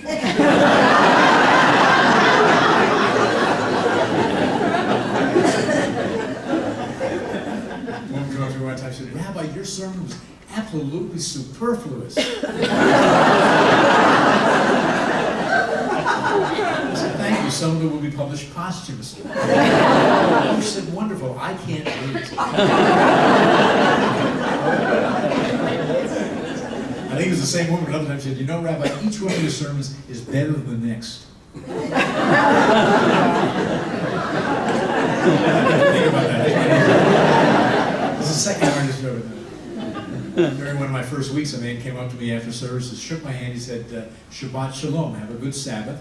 Your sermon was boring," and he walked away. Came over a second time, said, Shabbat Shalom, your sermon was too long. Came over a third time, you didn't prepare very well, and he was gone. Finally, I went over to the president, I said, excuse me, who was that gentleman standing out there by himself? She said, don't pay any attention to him. He has some problems. He likes to walk around repeating everything he hears.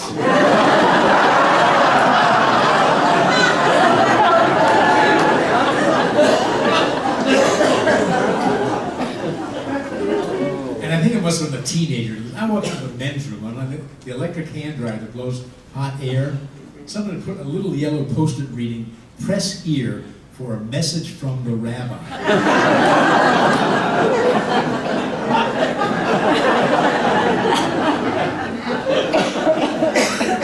There's lots of weddings in my day. The worst have to be the outdoor summer events. You know, people select a location in the winter or spring. They don't realize how dreadful it can be in the middle of summer. I had one wedding, it was 99 degrees out. Everyone stayed in the air-conditioned reception room to the very last moment. Then the ushers first escorted all the elderly people out, as a courtesy, so the older folks can spend just a little extra time. The couple dragged themselves down the aisle. When they reached me, the bride looked at me imploringly. She said, Rabbi, it's so hot. Could you please make it a quick ceremony? I said, do you both want to be married? They said yes. I said, you are.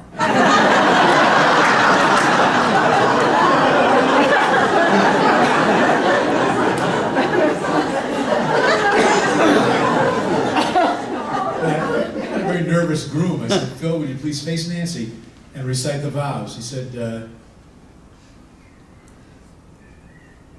A-E.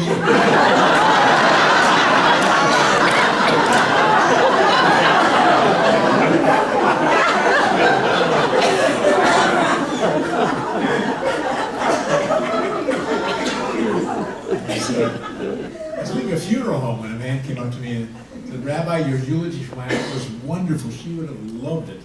But think, what a shame. She missed it by just 2 days.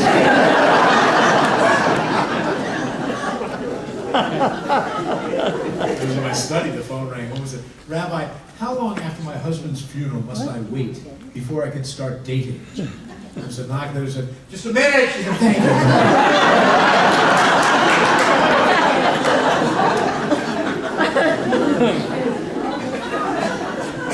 It's nice. Senior citizens are dating all the time, as it should be. When I go to Florida, I love to check the Jewish weeklies, the personals ads. I've seen some amazing ads.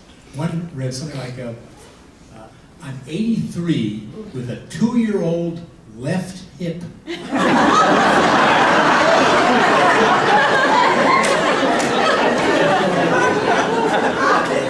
Still under warranty.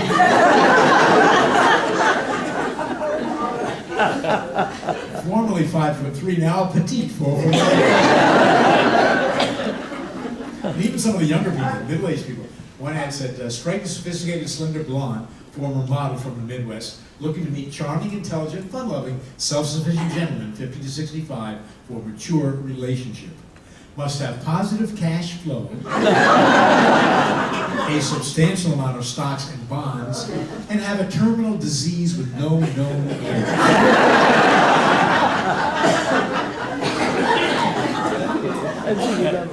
My all-time favorite, single Jewish woman seeks single Jewish man with dead mother.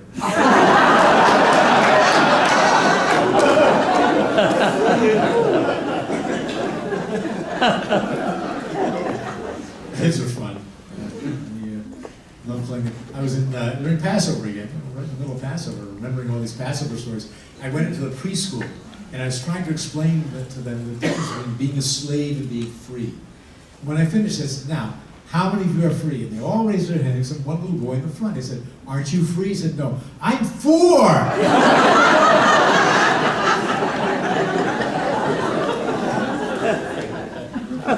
And a friend of mine, who's a minister, told me he went into one of his Sunday school classes and said to the children, now who can tell us about the resurrection? And one kid said, if it lasts more than 4 hours,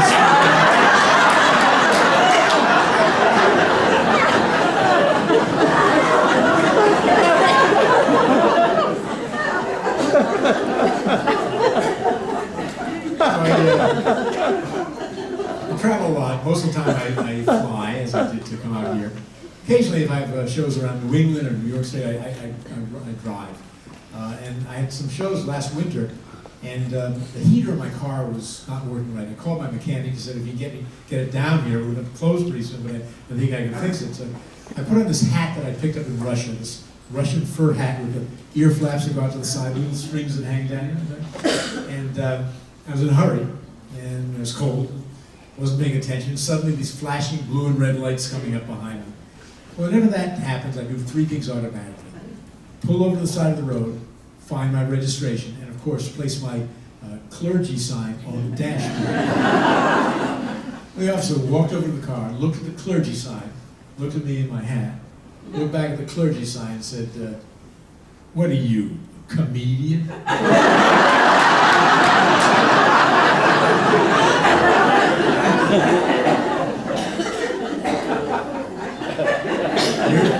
Years ago, my son was little. We were driving down the New York Thruway. I said, we're making really good time. We're almost in Poughkeepsie. He said, no, Daddy, it's Poughkeepsie. I said, well, no, it's spelled, but it's pronounced Poughkeepsie. He said, no, Daddy, it's Poughkeepsie. So we better resolve this. So we pulled up the turnpike, went into a local establishment. I said to the clerk, excuse me, could you very clearly and distinctly pronounce the name of this place? She said, of course. Taco Bell.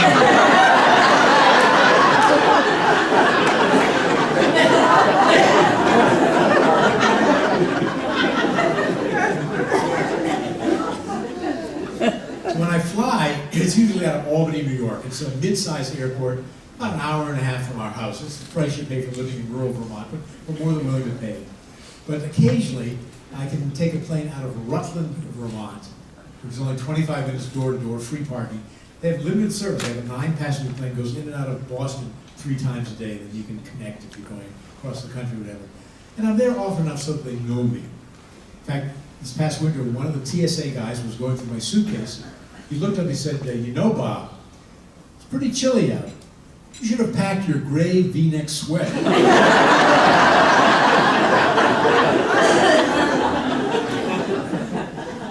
I have a little seating area. I was there and heard an announcement, Flight 61 is ready for departure. We'll now be boarding Bob. I was the only passenger. I sat down, put on my seatbelt, the pilot turned around and said, so, where do you want to go?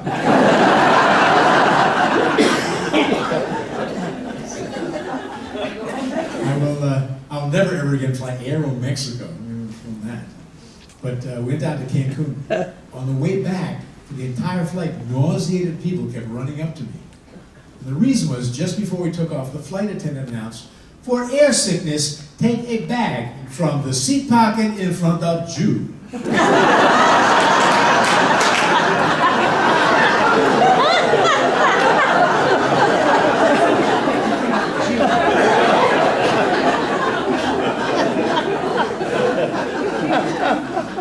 I was sitting in a flight before we took off. The captain got on.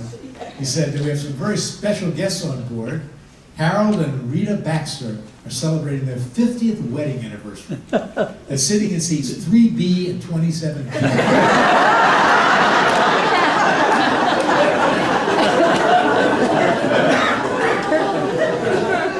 You're a wonderful drug. I don't want to stop, but I want to bring Gibran back up because got a little more to do. We want to talk to you about our show. We'll talk to you, take questions and answers, tell you the history of the Life of Peace, and generally get to know each other even a little bit better. So let me bring back Gibran. Thank you very much.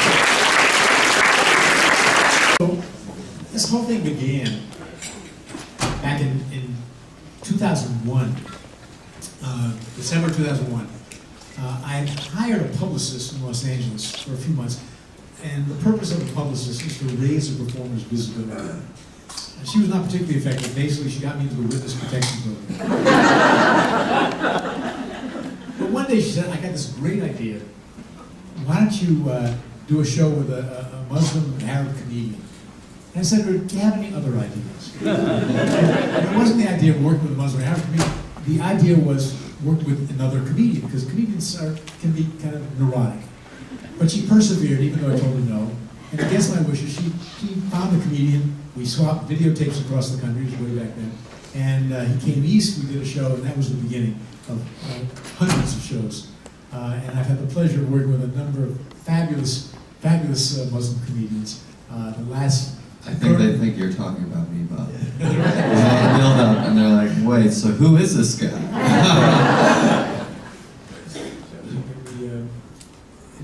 You can't imagine how much fun it is. Especially for me, listening to Javon do new stuff. It's the best. It's wonderful. It's not for the audience. They're like, no, do the old stuff. Okay.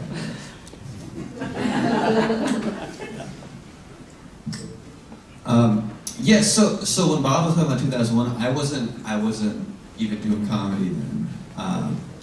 So I feel like you guys are like, well, who is he? So I actually came on board at Laugh in Peace a few years ago. Bob had been working also with Susan, and then there's Mo Amer,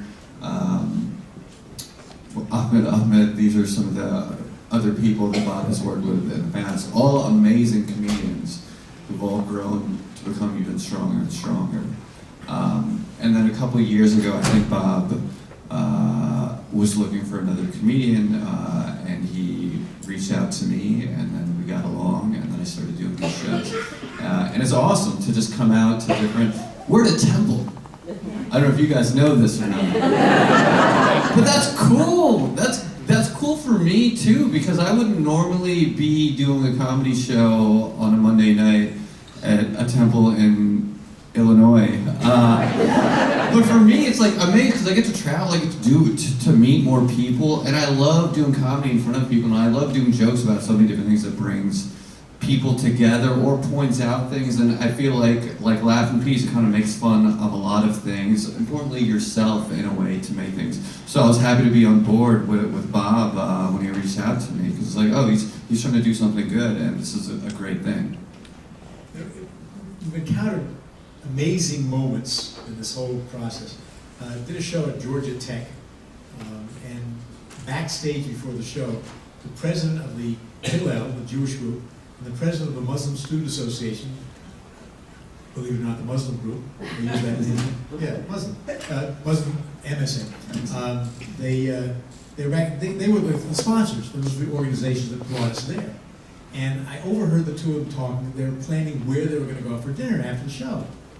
And then later on, they told me that before they started putting together Laugh in Peace and got interested in that, even though their offices were next door to each other in the student union, they'd never spoken to one another. And now they're going out to party. And that felt wonderful. And Jaron mentioned, him being in temple. I had the opportunity to perform at Muslim Fest in Toronto about 4 or 5 years ago. It's a huge event. I think there were about 2,000 people in the audience. And I got to Toronto and had to go through immigration because I was working. The guy says, what brings you to our city? I said, well, I'm a rabbi and I'm going to be doing stand-up comedy at Muslim Fest. He said, yeah, this is station 4. I'm going to need a supervisor now. But I got out there, I had a few young up-and-coming Muslim comics start the show, and I got there, and I'm alone with a mic on a pole in front of 2,000 Muslims. And I looked out and I said, I feel really strange here, so alone. I said, totally out of place. I mean, think of it, all of you are Canadians, and I'm American.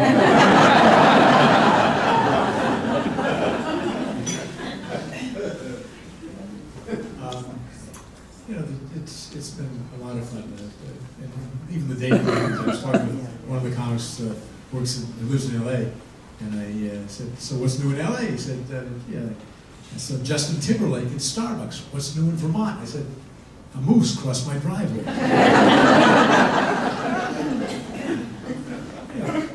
We'd be happy to take questions. Do you have any questions? We'd be happy to take them and answer them. Yes? You write your own material. I use Bob's materials. There's a lot of ethnic stuff. I was just like, I'm going to take that. No, I write my own material. Usually, an experience will happen, and I'll exaggerate it. it'll take something. I'll take something that happens to me, and then I'll kind of just keep expanding on it. Or some things are stories of how I would have liked to play out the situation. Not everything. A lot of them are relatively true, and then some are just like some observational things. Okay, like the four-way stop sign joke. We didn't actually all drive into each other. So I hope you guys are aware, like that part didn't happen, but I was at a four-way stop sign in California, and I was like, oh, this is interesting. None of us are moving because we're being so polite. We're waiting for everyone. And then I just played out the situation in my head, and I'm like, this would be funny if this happened. And that's happened. Thank you. I read most of my material. Some things simply happen that I'm just reporting on. That, like the one about my grandnephew. You know, Bob, these things take your picture. Well, that's a true story. I'm just reporting an absolute word-for-word story. Some things I as Ron does, exaggerate or put a funny to a real story. Some things, like the story of our link letter, that's a true story, and I'm giving credit because it's not my joke, but I'm reporting it. I did have a couple of writers. I had a guy named Joe Medeiros. I love telling this story, and it's in my book. I have three books. You can get them online on my website. One is called "Thanks, I Needed That." The other is what's the second book? Life doesn't get any better than this. But I tell the story about a guy who worked in an ad agency, and he wanted to be a comedy writer, and he had written a couple of comics, and I would ask him about a topic, he'd send me 10 jokes. I picked 2. If I'm in a comedy club or something, I'd try them out. If one of them worked, I'd send him $10. Long story short, this guy named Joe Medeiros, 18 years was the head writer for The Tonight Show. So he was really good. My cousin Ben is also a comedy writer. But most of the jokes I do. That joke about, one of my favorite jokes about describe his duties, Brown, that one. My daughter wrote that one. And my son wrote a joke that I didn't tell tonight, but I'll tell you because I want to give him equal credit.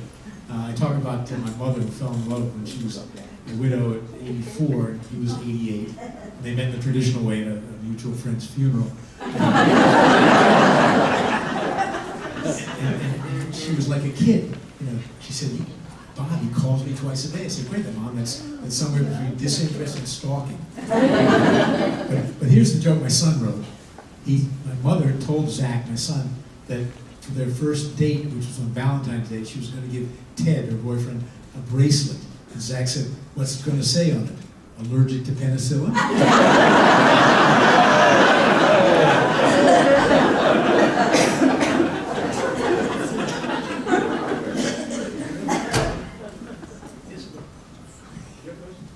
Yes, I have one. In terms of college campuses, have your reception at campuses changed over the years? Let me answer briefly, but Ron is the guy who can answer it better because he's a colleges. But unfortunately, in past years, we did tons and tons of colleges. It's not happening anymore. I hope it'll come back, but there's tension on campuses, and the groups are not working together like they used to. It's wonderful. I mean, you see University of California, Riverside, who did a show there. And there have been graffiti and some really negative stuff on campus a few weeks before we got there. And we got there, and the Muslim kids are selling the tickets, and the Jewish kids are serving the food. And they're sitting together, and they're laughing, they have a great time. But we're not getting invited to colleges like we used to. And I feel really bad about that. They really need to see this show. But Sharon is still on campus, but... So the question was, how has the audience response changed over time? Is that? I just want to make sure I'm answering there. It's interesting. Colleges are wild right now. When I say wild, I don't mean like, whoa, that's crazy. But there's definitely, as a culture, we're evolving a lot on what we deem appropriate to talk about with a punchline versus what isn't. And you feel that, I feel that the most on campuses because there's a difference between a topic and making fun of a topic. And what I realized as a college is there's no ability to discern the difference for a lot of people. So there's me talking about race, there's me making fun of race, there's me saying whenever someone's extremely homophobic, I feel like they might be a little bit gay. That's not punching down, that's point. But a lot of times on campuses, if they hear a topic, they'll immediately shut down because they're preparing to be offended rather than be offended. And you see that, but as a comedian, talking to other comics in New York and stuff, there's various stances on that. As a comedian, I don't dislike that. Culture is going to evolve, and I think it's part of our job to evolve with the culture, but also, as a comedian, I feel like it's a challenge, because if there's, you know, a changing aura, and what you want to be able to as a comedian, for me as a challenge, is like, how can I still make this funny? Like, how can I write around this dynamic? How can I incorporate the dynamic into what I'm saying? So a lot of times I'll do a joke on stage, and I'll bring the audience into it, or I'll address my own failure of a punchline, which kind of disarms people. But as a comedian, you can't dictate culture and people's perspectives on things. And every group is different, every individual is different. But when you're doing a show with an audience, a lot of times groups form within the audience. And someone may not want to laugh at this particular thing, and then their friend will think it's hilarious, but together they combine to just be like, all right, let's play it safe and not laugh. But what's interesting is, as a comedian, if you address those kind of things, that usually disarms everyone. If you point out something people are inherently already feeling, they tend to relax. So when it comes to like a topic that might seem over the top, there's ways to approach it where people feel like, oh, this guy's not a threat. He's not out to harm people. And I think if you can approach it that way, I mean, I'm still learning as I go, but so I think campus is changing a little, but I think it's part of our job to change with them and figure out how we can inject ourselves into a new dynamic. Sorry, that's a lot. This is one of the reasons I love Laugh in Peace and love working with Gibran and Susan. This summer, all three of us are going to be at the Chautauqua Institution, which some of you might have heard of. It's a cultural summer institution, and where each of us are giving a lecture, and I don't get a chance to hear wisdom from Gibran because we get together, we do funny. Because not a lot of it comes out. No. I look forward to his lecture at Chautauqua. Then we're going to perform at the brand new National Comedy Center.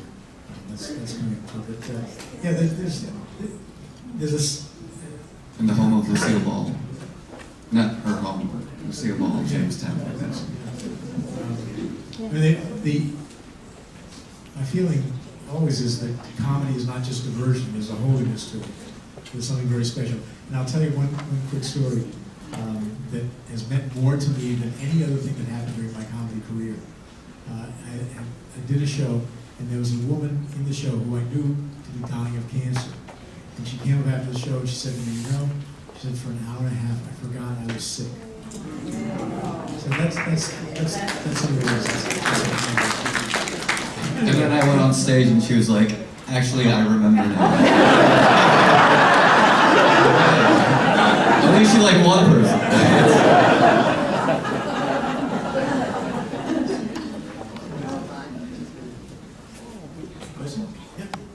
Yeah, I'll go after. Okay, I have a question for you both. Are you guys interested to do stand-up comedy in the Middle East? I would love to. Do it. Well, I mean, are you inviting us? I would like to do comedy everywhere. Yeah, but I mean, I need like a middleman. Yeah, there's a possibility we may be doing something in Israel.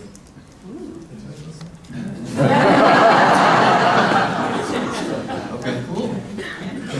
But can't announce it, but there's something happening, something brewing.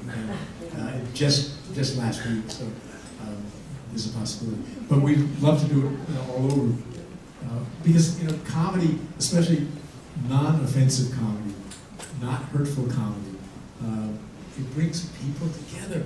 When people laugh together, they can't hate each other. That's simple. When they laugh together. And there's a great story in the Talmud of Elijah the prophet. He was at a marketplace with a friend, and he pointed across the market. He said, "See those two over there?" He said, "Yeah." He says, "They have a share in the world to come." The friend said, "Why is that?" He said, "Because they're comedians. When people are sad, they cheer them. And when people are angry with each other, they make peace between them." So we have a job to do, and we love doing it. And we love an audience like you. I mean, it's not always an audience like as wonderful as you have. This is not work tonight. This is A comedian just got elected president of the Ukraine. Are you guys considering running?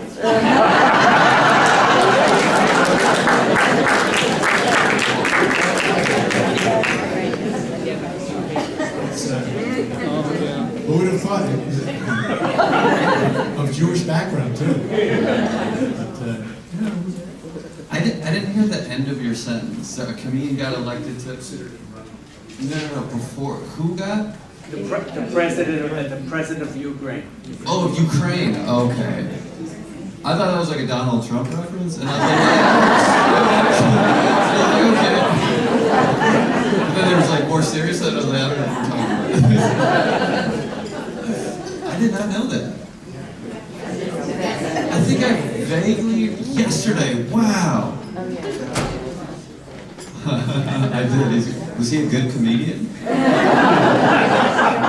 My dad thinks he's a comedian, but he's no president.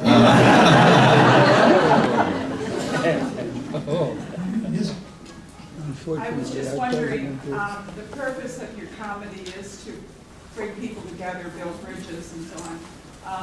There's such rancor in our country right now over politics. I noticed you didn't get into politics. Is that the reason that you don't, is because there's such raw feelings on both sides of the spectrum? yeah, I think people were inundated with it, and there are certain topics like cancer. You don't make jokes out of that because even if it's a really great some way, it's going to hurt. You know, it's going to bring people to where they would rather not be for an hour and a half. And so by mentioning stuff that's going on in our country, it's very sad. So, you know, we try and stay away from anything like that. And there's plenty of fodder material, but and there are plenty of comics who do it, but you know, we just want people to be relaxed and not remember the sadness that's around them. Hi, Rob. Other than high holiday services, what's been your Job? Tough show? Oh, what was the toughest show after other than the high holidays? I guess probably one of the very first shows I ever did was, and I was just learning the craft. It was a noon luncheon for the auxiliary of the Wilmington, Delaware Home for the Aged. And there are a lot of big tables and all that, and there were two tables in the back of residents. And as I was building up to one of my two decent jokes, and that's all I had, and other stuff was fluff, building right up to it, at the very wrong moment, I hear, and everyone heard from the back of the room, "Would someone take me to the bathroom?"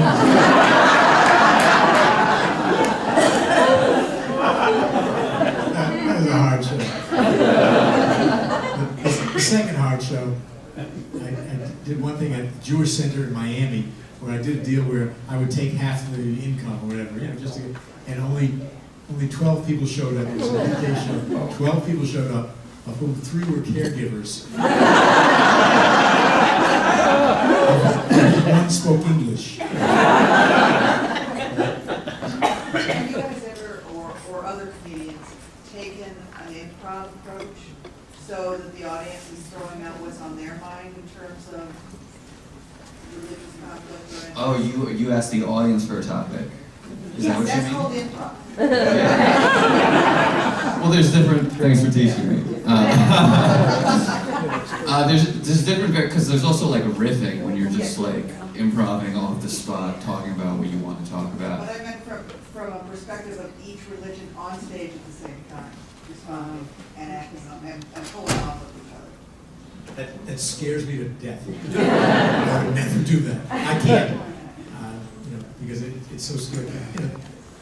The jokes, a good comedian, here's a little secret of comedy, a joke that we would tell, hopefully it looks like we're just standing around thinking, oh, that'd be funny to say, but we may have done it for year after year after year, for audience after audience after audience, and the delivery should be such that it looks like it's just off the tip of our tongue. But a good joke has to be crafted, and improv, for those of us who don't do improv, that's why improv is scary.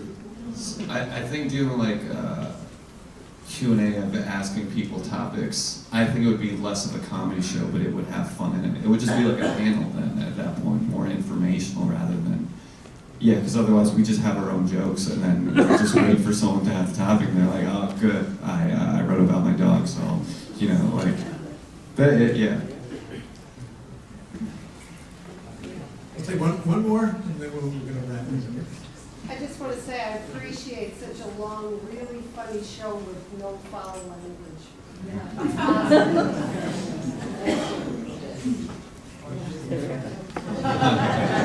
Thank you. So, just to conclude, you've had a good time tonight. You're a fabulous audience, and we really thank Temple Jeremiah.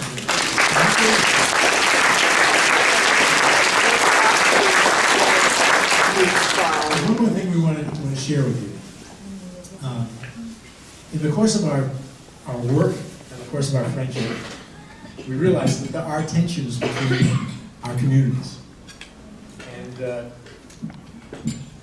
we've come up with one idea that we hope you'll take home and bring to other people that we think could help bridge the divisions that are between us. And it's this. We think there could be healing between us if all of us together, Muslims, Jews, Christians, if all of us together could simply learn Irish dancing.